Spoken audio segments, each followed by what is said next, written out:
The Power came out right at the end of the Gulf War. And it's still shocking to us to be a part of something that everyone remembers where they were. It's almost like when JFK got killed.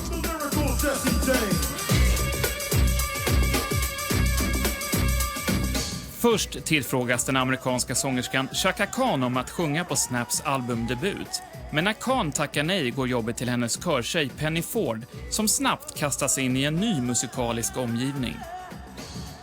I didn't understand dance music at that time because I'm a jazz singer who came from a gospel background. But the way that I relate to it is watching the effect that it has on the people. And that's what makes me understand it.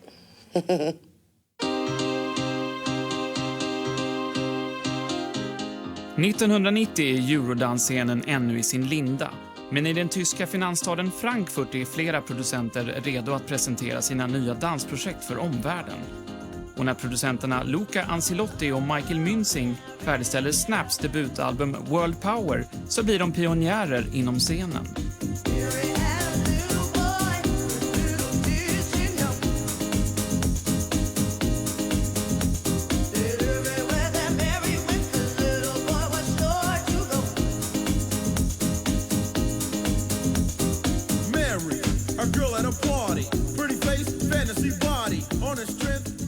The album reflects a lot of music, what was coming up at this time. House, like Mary Had a Little Boy, is a very, where all these people use these piano lines, and we also try to bring in fast beats. And so we more or less created something what was happening at this time in the clubs, because at this time in the clubs, DJs was playing everything.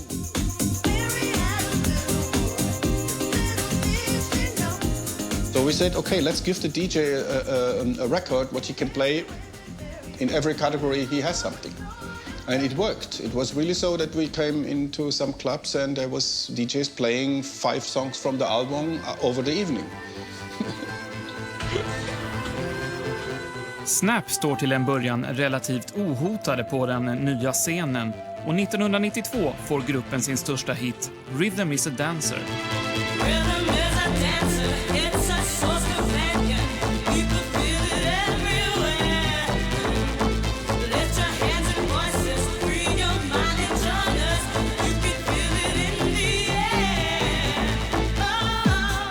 People say it's the mother of all Euro tracks, but I think it was a very nice combination of 80s and the new influence from 90s. And it's the line, it's the melody, it's a perfect combination. But I gave it to a DJ and say play it, and after the song was finished there was 50 people on the DJ board and asked him what was it, and I said, oh, this is gonna be a hit. Samtidigt i en annan del av Frankfurt sitter låtskrivaren Nosy Katzman och filar på låtar till ett projekt som ska skörda framgångar under namnet Culture Beat. Rhythm is a Dancer was like the song back then. And we said, if Snap are the Beatles, we are the Rolling Stones, so we have to be harder. If they are this fast, we have to be that fast. I know what I want and I want it now. I want you, 'cause I'm Mr. Vain. I know what I want and I want it now. I want you, 'cause I'm Mr. Vain. Inspirerade av Snaps framgångar så inleder Nosy Katzman och DJ:n och producenten Torsten Fenslau ett framgångsrikt samarbete som tar upp jakten på lokalrivalerna. Back then I said, I'm not a DJ, so whatever you do as a DJ, I trust you. And he said, I'm not a songwriter, so whatever you write, I trust you. That was a chemistry and it was trust. And we always thought we did the right thing.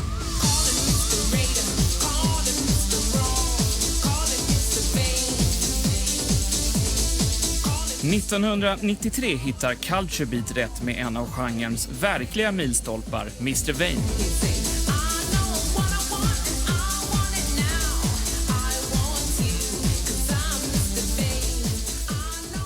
I was in a cafe with another musician, and he was bragging to a girl that he was in a show and it was so great, 10 encores, whatever.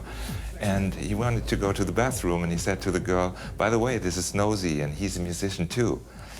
And she looked at me and said, "Oh, you don't look like a musician." And I said to her, "If you hear my voice, you fall in love." And he came back from the bathroom, I went to the bathroom, then I came back, she went to the bathroom, and he said to me, "What did you do to her?" She said, "Isn't he a little bit vain, this Mr. Vain? He says, if you hear my voice, you fall in love with me."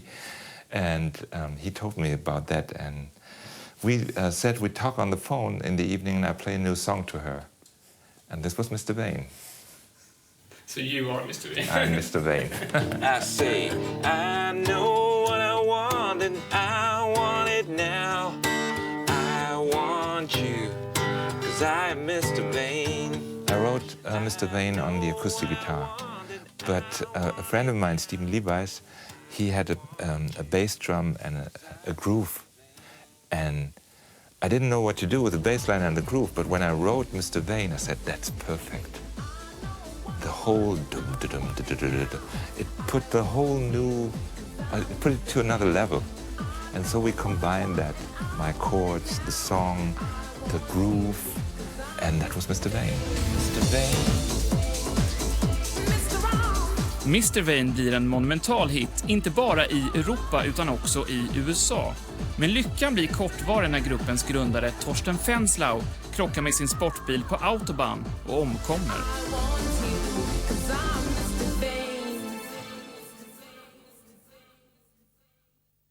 When we were successful with Mr. Vain stuff, and Torsten died soon after Mr. Vain was #1, we talked a lot about what should be the next level. And the next level could not be to repeat what we did.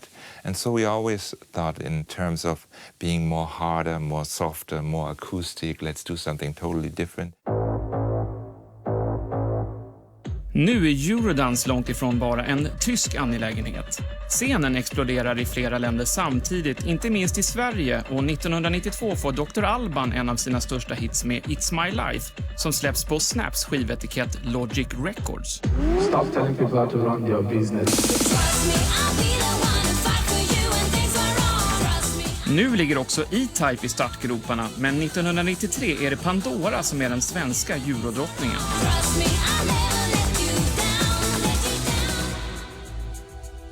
På kontinenten består euroakterna oftast av ett par producenter, en kvinnlig sångerska och en rappare.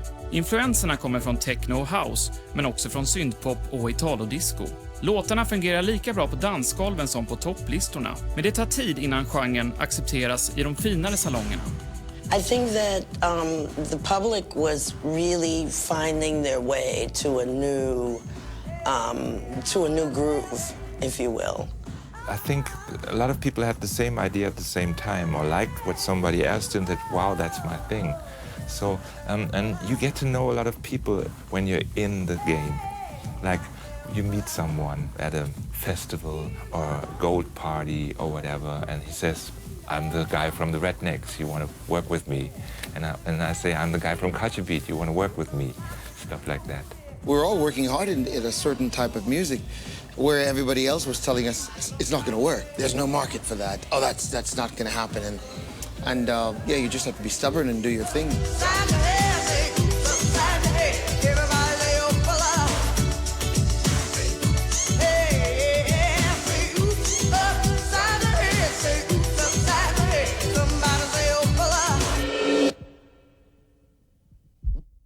What is love?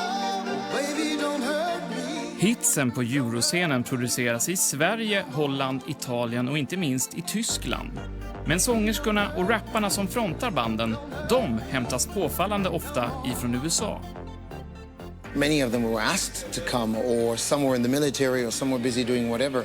I was fortunate because I was in Holland as a child and back and forth, and the city of Cologne, it was a young scene. It was just growing. There was nothing there, and we weren't afraid to experiment, and everyone wasn't afraid to collaborate with each other. That was the secret behind it.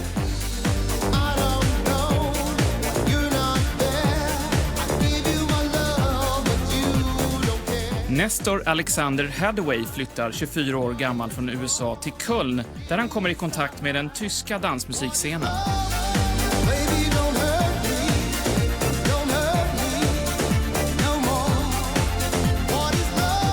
Everyone was like giving me such shit in the beginning.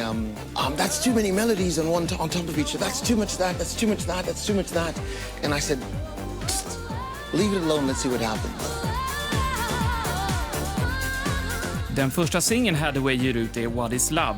Låten går upp som etta på listorna i 13 länder och blir en världshit. What is Love blir också en av milstolparna på Eurodance-scenen. Unfortunately, things like Life, Rock My Heart, Fly Away, I Miss You, all the earlier singles went extremely well, but because of the success of What is Love, you're in a generation today where everyone just speaks of what is love. All the other stuff don't really, come to that surface, but it's always great when you have one song that's so world dominant. It's really excellent. Is there anything more I can do for you? Should my hair be red or shall it be blue? Is there anything more I can do for you? Shall I let the green grass turn black for you? Is there something more you want me to do? Some of this Eurodance stuff I thought was quite nice. Of course, I was more into the techno scene. Yeah, it was really a fresh sound, and it was different from the normal pop stuff you were used to. Scooter, som bildas 1993 i Hamburg, är visserligen ingen traditionell Eurodance-akt. Men efter Snaps och Culture Beats internationella listframgångar inspireras bandet att utveckla soundet ytterligare. From the beginning, it was clear that we would not do this kind of music. Because it was always the same. There was a short rap part, then a female singer, a nice melody, and that's it. It's so beautiful to see your hands in the air. Put your hands in the air. Come on! Scooter får omedelbart en hit med bandets första singel Hyper Hyper 1994. Jämfört med Snap och Culture Beat är tempot i musiken betydligt högre och bandet hämtar influenser från rave-scenen som är på frammarsch tidigt 90-tal.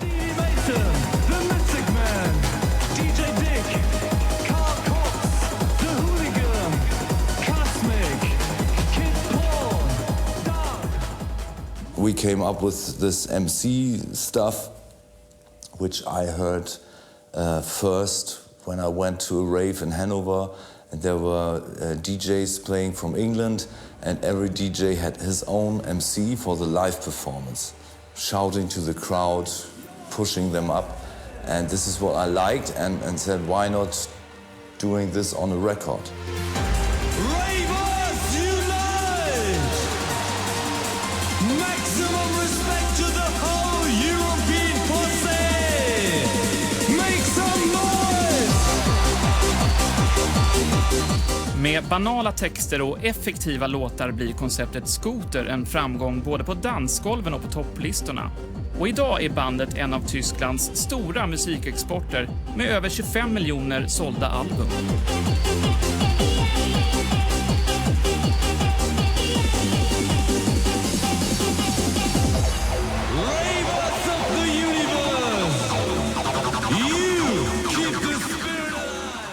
Yeah, as soon as there's the voice on a record, I think it's got more commercial potential, something like that. But this was no plan. It just happened. We had no master plan, what we were doing to get a huge chart success. We were really surprised that it came like this. Go shit. More and more, more and more and more. Don't know where we're going to. De flesta Eurodance-artisterna från den här tiden turnerar fortfarande med sina gamla hits, men i nya konstellationer.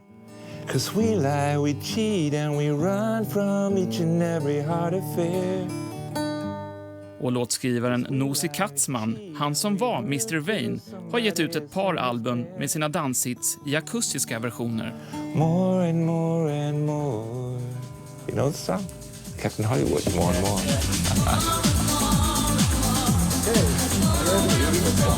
Hey,